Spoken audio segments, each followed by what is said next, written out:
Hello and welcome on into the latest edition of Betting Weekly Game Bet Match. It's the number one tennis betting podcast and YouTube show with me, your host Nigel Seeley, and our senior and in-form ATP Tour handicapper. It is Sean Calvert. What a day we had yesterday, Sean. You read pretty much every single match perfectly. The leans and the official plays, we collected on almost every one of them.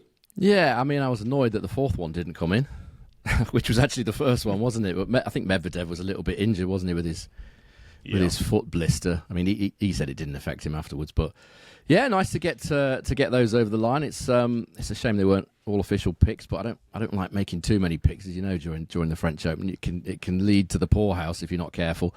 But I think a lot of people do put them in sort of parlays and stuff, and little bets and little bits and pieces here and there. And I think quite a few people, from what I've seen on Twitter, pretty positive about it. And yeah, it's nice when you get a match works out the way that you think it's going to, and there's a little bit of value there as well, because a couple of them were good prices, weren't they? They're all plus money, so hopefully a few of you out there had a nice winning day. Yeah, we know that a lot of people do bet the picks. A lot of people do bet the picks, and a lot of people will also bet the leans. And I think the bet yesterday, the master call, was the Cerundolo second set match. I mean, you were a little bit fortunate. I'm going to take a little bit. Djokovic did get injured a little bit, but we read that perfectly, and that was the one yesterday. That was the icing on top of what was a fantastic cake for us. Yeah, the point of that one was that I said Cerundolo is often a very nervous starter, and that turned out to be the case again, didn't it? He didn't show up at all for the first set. He does that all the time. So if you can get these habits that these guys have, that's something you can work with. And all right, we got a little bit lucky that Djokovic sort of fell over and hurt himself again. But the principle of the bet, I think, was sound in the sense that Cerundolo starts slowly, then improves once he's relaxed and he realises in a match. Yeah, that was a bad beat for me. I bet Cerundolo at 2-1 in play. I did say his brain is the problem. It's so difficult though, isn't it? You're on one of the biggest courts in the world. You're playing against the number one in the world, and you've got a chance to beat him. It must be difficult mentally, and that is what separates these really good players from the also rans. So I was never confident that Cerundolo was going to see that out from the position that he was in. He should have done, of course, but it's easy for me to say. It's not. I'm not the one that's got to go out there and do it. Yeah, hedging's for gardeners. I'm not in hedging. I don't do hedging. You're not keen, are you? Anyway, it was no. Anyway, it was. I had the bad beat I had. The real bad beat yesterday I had was I bet in play over 40.5 total games in the Fritz match, and Fritz was 2-2. He should have won the first set. Final set. It was 2-2 in the final set. He needed one more game to cash the over 40.5, and he lost 6-2. Served twice, got broke twice. He should have done better, shouldn't he? Because I think he was 5-1 up in the first set tiebreak, wasn't he, Fritz? Won the second set, so he could have been 2 sets up, and then that would certainly have cashed, because he did run out of gas, didn't he, Fritz? I mean, you see a lot of these players not used to playing that level on clay for 5 sets. Musetti is one example. Fritz was obviously another one. A little bit unlucky on that one, I'd say. Yeah. Little bit. I was not very happy man yesterday. Cerundolo in play and Fritz as well. But obviously we cash money on the bets. Obviously we'll do the bets that you suggest here as well. So it wasn't that bad, but it could have been a fantastic day. And my motto always is when you have a good day, you've got to get the lot. I always think if you read something right, you've got to get the lot. I read the Champions League final completely right, and I woke up in the morning, won a few quid, and was disappointed because I never got the lot. I think once you read something really right, you want to make sure them opportunities come a few and far in between, and you've got to make sure you get everything you can when you read something perfectly. Yeah, I mean, we did well yesterday. I can't be making. I'm very nervous about making lots of official picks, because if you start getting a couple that don't go your way, it can unravel pretty quickly at a major. But it's up to the viewers, the listeners, to kind of decide what they want to bet on. If I'm giving a bunch of suggestions, they don't have to go with the official picks. Often I get that not wrong, but I often maybe choose an official pick that doesn't win and a lean that does. So it's up to the individual what they take, isn't it? Yeah, I think the strategy for betting is entirely up to the individuals to do your bankroll. So remember to always gamble responsibly. Depends on what you do. Sean's steady approach has been fantastic this season. 8.76 points in profit. It might not sound a lot, but it's returning about a 9% investment on your bets here. Very careful. not bad. 1 unit here, 1 unit here. It's a good, better than you get in the high street in the bank. That's for sure. Is there such a thing as high street banks anymore? That's another thing. Is there any high street banks anymore? I don't think they're called that anymore. I think I can't remember what the name is for them, but no. Coffee shops they're called now. Coffee shops. Yeah, they're Costas, aren't they, on Cafe Nero or something?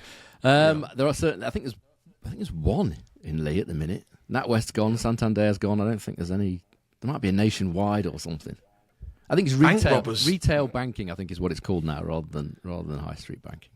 Bank robbers are out of business, aren't they? I mean, bank robbers. I hadn't thought about that, to be honest. I hadn't sat here and considered that how their careers are going. I must admit.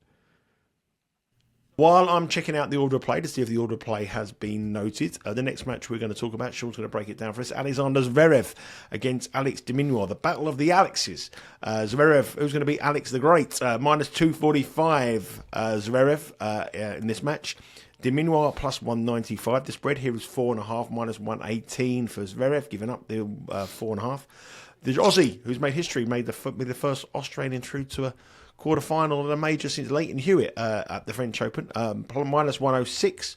The total here is 37.5, one lower than the Djokovic match, with over minus 107 and under minus 117. Zverev has also come through some couple of epic battles, really epic battles, but he has the major hand in this head-to-head. 9 matches between the two, 7 wins for the German, 2 wins for the Aussie.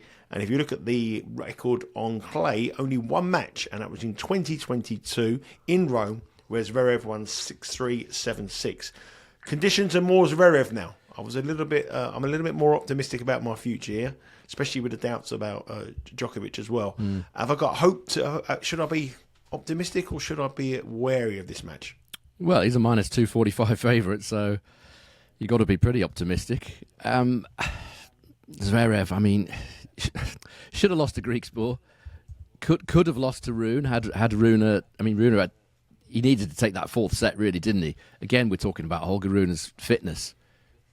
Disappointing that he was, from his point of view, that he wasn't able to really compete that well in a 5th set against a guy who's already played one 5-setter in the tournament. But again, very close 4th set. If he'd have lost that, obviously out of the tournament, and Holger Rune's in there, so. He certainly put in the work, hasn't he, Alexander Zverev? This match feels to me, it just has that sort of vibe to it that he's going to have to go long again, I think, if he's going to make the semis. I think he'll win it, but de Minaur has improved on the clay, we know that. But I do still feel like he's vulnerable to the big servers, the power hitters, such as obviously Struff. That was the theory in that match. I still think Struff should have beaten him, beaten de Minaur that day, didn't take his chances, as I've mentioned before.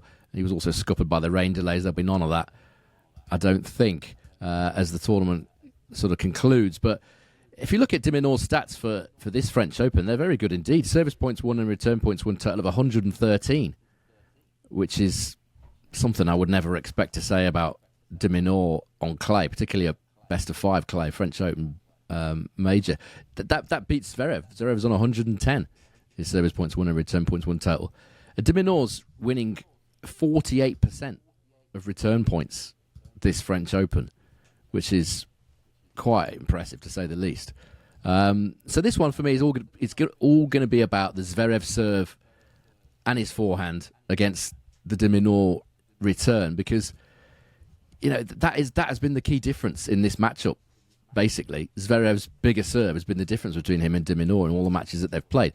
Zverev's won 78% of his first serve points against de Minaur, but it's actually de Minaur that wins more second serve points over the course of their series, the vast majority of which have been played on hard courts, yes, but de Minaur, 54% second serve points won to 50% for Zverev. So he knows, de Minaur, that he can compete from the back of the court.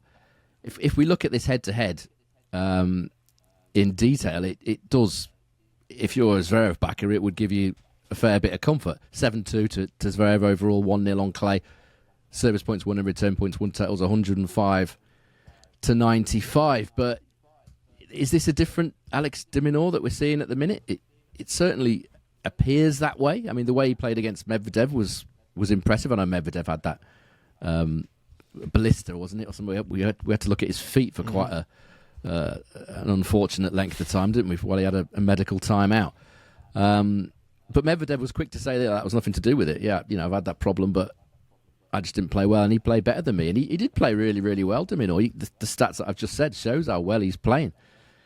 It's all about Zverev, though. You feel like if Zverev serves well and he actually hits his forehand, he goes after his forehand, doesn't revert to that pushing and hoping that he does far too often for my liking.